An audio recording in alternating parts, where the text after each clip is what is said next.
Taiwan has a big bicycle industry, but the underlying industry that were supporting those bicycle components is actually a shared industry amongst different industries. So suddenly our customer had a drop in demand in the beginning of the pandemic and then a pickup of demand.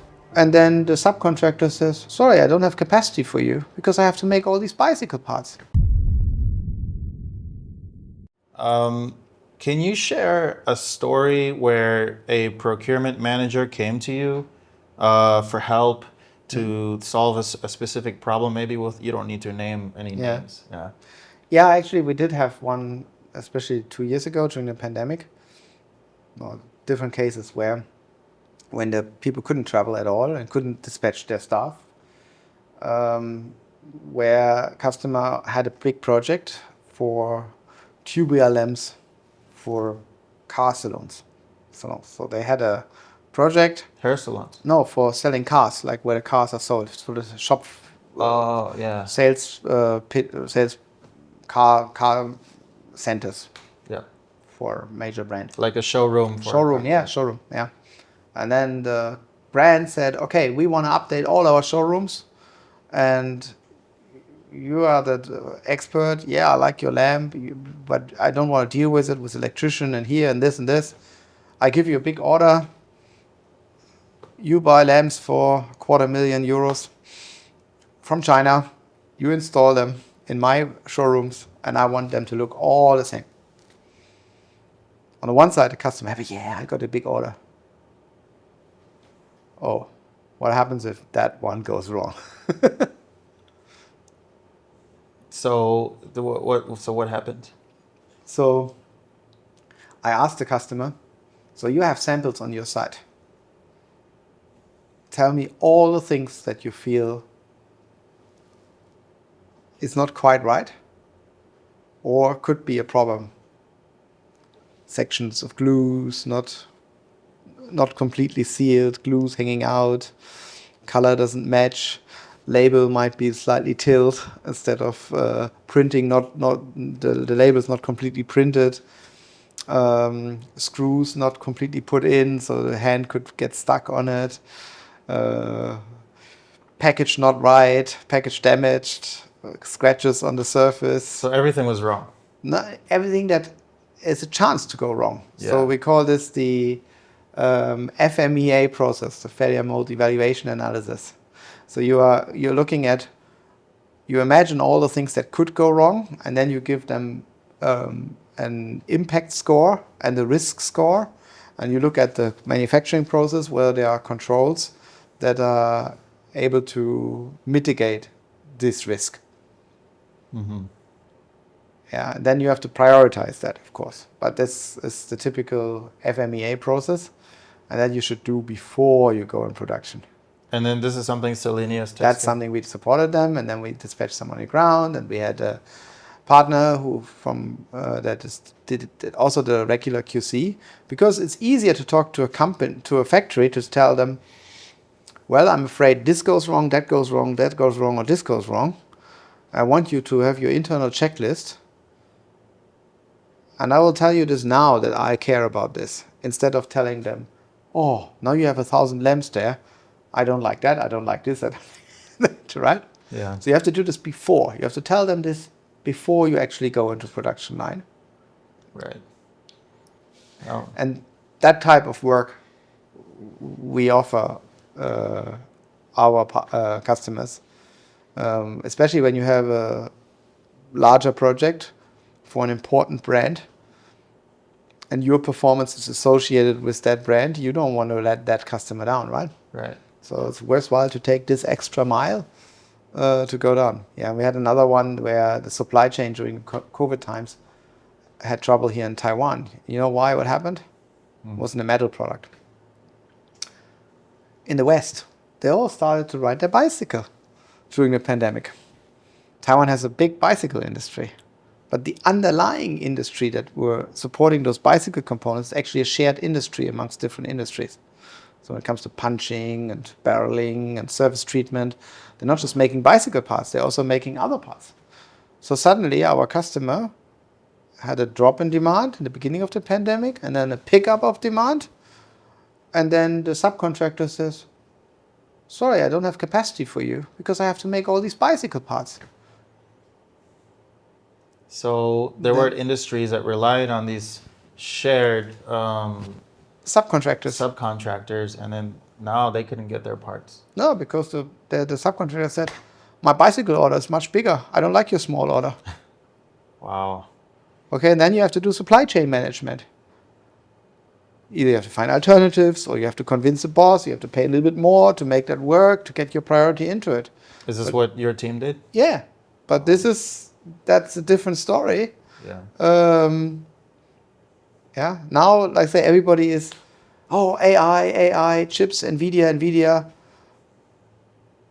How about the smaller chips to let your car window go up and down?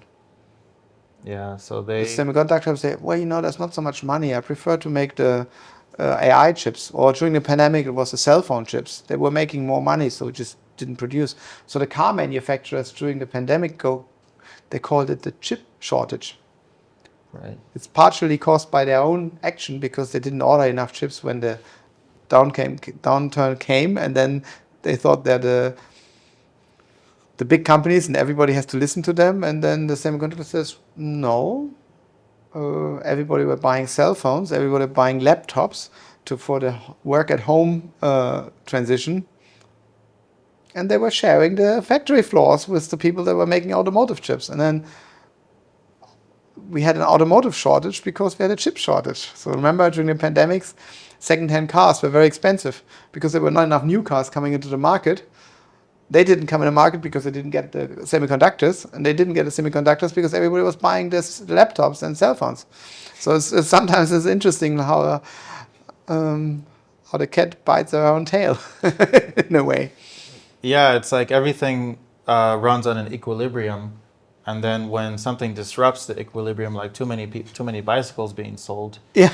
then everything gets affected by it, and that's also something that I think we take for granted that is very complex in the supply chain. Yeah. How much you need it and how it's impacted, you only realize when it's not there. Right. Yeah. Yeah, and I think this is something that we learned during the pandemic. And as a procurement manager, you get on fire if your parts are not there. Yeah. And most of the procurement will say, I don't care how you do it, but get it done. Yeah, and then you have to start becoming creative on how to get it done. And that's a little bit easier when you're closer to the factories than when you're a couple thousand kilometers away. I can imagine. Yeah. Because again, it comes down to human beings, comes down to interaction, comes down understanding the other side, what are their concerns, what considerations. Then you have influence to make it happen. Mm-hmm. Yeah. And another big issue that we faced during the pandemic were sky-high shipping costs, because everybody was no longer going to the restaurants, but now we're buying stuff. And all the stuff they bought, they had to be transported on container ships. So the container rates went from $1,500, $2,000 for a trans-Pacific shipment to $20,000. Mm-hmm. And generally speaking, the end users, the consumer, is not that willing to absorb these costs. So have you seen these end users' products raise in cost? Oh yeah. That's one of the inflation reason why we had such inflation at the end of the pandemic was because eventually those costs was passed on. Right. Until you have oversupply and it dropped again. Now we have this effect of the Houthi rebels forcing the ships to go around Africa, which extends the typical Asia-Europe freight route by 2 weeks in one way. Yeah. And that basically causes a container shortage because the containers are longer on the ocean and not available for reloading. And now, after 6 months, this led to increased freight rates. So what happens in the shipping market is that those goods which are of lower value, companies will just say, then we don't sell them. Because it's too expensive to ship them. There's no profit. There's no profit. Yeah. Yeah, in Taiwan, for instance, during the high shipping rates, we no longer had the palmian, the instant noodles from Korea, because the shipping rate was more expensive than the noodles, so we just don't ship them. Oh wow, I know a lot of people that are addicted to those. Oh yeah, They suffered. yeah, Yeah, this is fascinating because there's a lot of just international geopolitics that comes into play with getting your product made, and yeah. and you know, you're right at the center of all of it. Do you have any advice for procurement managers during a crisis when things are not going well, when supply chain is broken, when quality of products come, especially maybe some of the newer guys? What could they learn from you? First of all, I would say don't easily give up. Meaning, there's always some other way. And then never underestimate the people-to-people relationship. That are the two recommendations I can give. Yeah. If you're a procurement guy and you squeeze your supplier all the way to the last thing, and then he says, "Oh, I'm sorry, can't make it. Don't make profit. See how you solve your problem now." Yeah. You have to know the person on the other side. And we have a saying in Europe, we tend to see each other twice in life, at least. What is And it? a buyer's market can turn quickly into a seller's market. So it's good to have a human-to-human relationship, because things that are true now may not be true tomorrow. And then, of course, you have to really analyze your supply chain. Where are the point of failures? And they may not be in your supply chain. They may be in the second 2-3 layers down of your supplier that you may not be aware of. Yeah. The problem is that people only discover when things go wrong. In reality, it happens. Yeah. Well, never give up is always good advice. And in the end, I do believe humans are good, and we want to Yeah. work together, and we want to make things. I think so. Happen. And no matter where people come from and what they do, on the other side, they're also entrepreneurs. They're also trying to make a business. The factory owners, the people, they also have responsibilities, and they not usually also want to make ends meet for their side.